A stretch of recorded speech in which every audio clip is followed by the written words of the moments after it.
Hello and welcome back to the channel.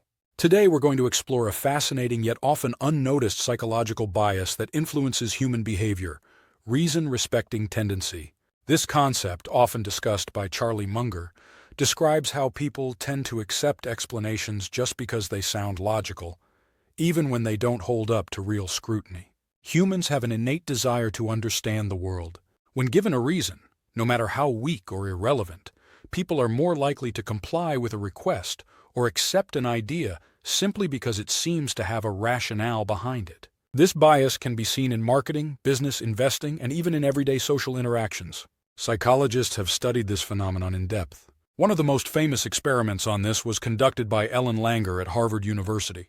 She found that people were more likely to let someone cut in front of them in line at a copy machine if they simply gave a reason, even if that reason was completely meaningless. When people said, "Can I cut in line because I need to make copies?"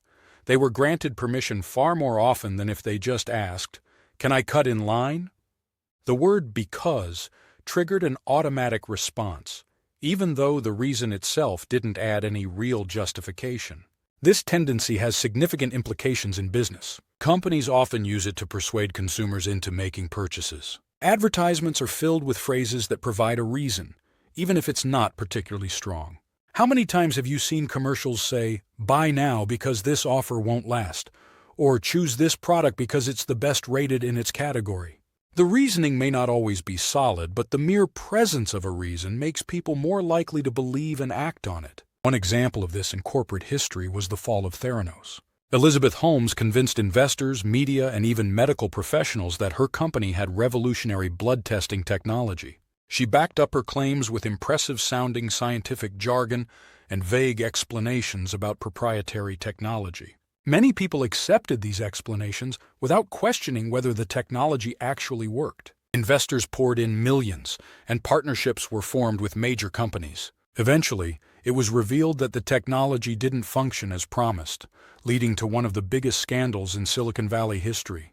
In investing, this bias can lead people to make bad decisions based on weak justifications. Investors often buy stocks based on recommendations that sound convincing but lack substance. Phrases like, "This company is the future," or "This stock is about to take off because analysts say so," might seem like good reasons, but they don't provide any real data to support investment decisions. A classic example of this was the hype around Enron before its collapse. Investors were reassured by complex financial explanations given by executives. Terms like innovative business model and new accounting strategies were used to justify skyrocketing stock prices. Many people didn't fully understand how the company was making money, but because reasons were given, they accepted them without questioning. When the truth came out, the company collapsed, wiping out billions in investor wealth. The reason-respecting tendency also plays a major role in politics and public policy. Politicians use this bias to influence public opinion. They often present policies with explanations that sound reasonable but may not be backed by strong evidence. For example, a government might introduce a new law and justify it with the phrase, "We're doing this for public safety."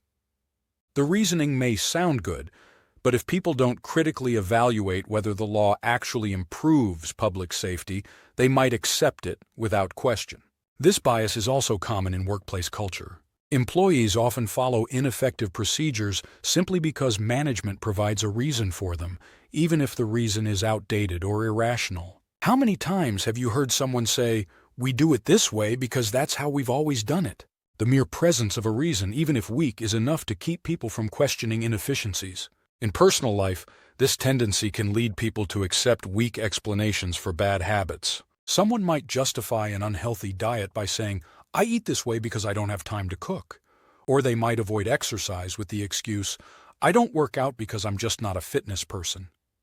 These explanations sound logical on the surface, but in reality, they serve as rationalizations rather than actual barriers to change. So how can we overcome the reason-respecting tendency?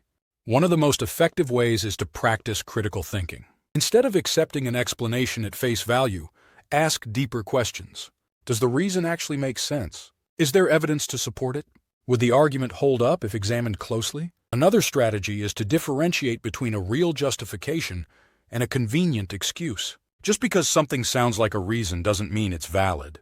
Learning to recognize the difference between strong and weak reasoning can help prevent falling into this cognitive trap. In investing, business, and life, the ability to challenge weak explanations can lead to better decision-making.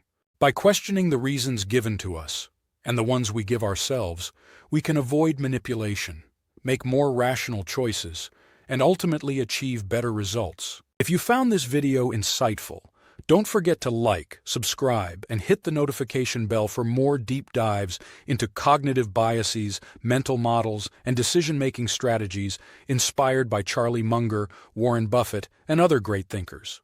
Thanks for watching, and until next time.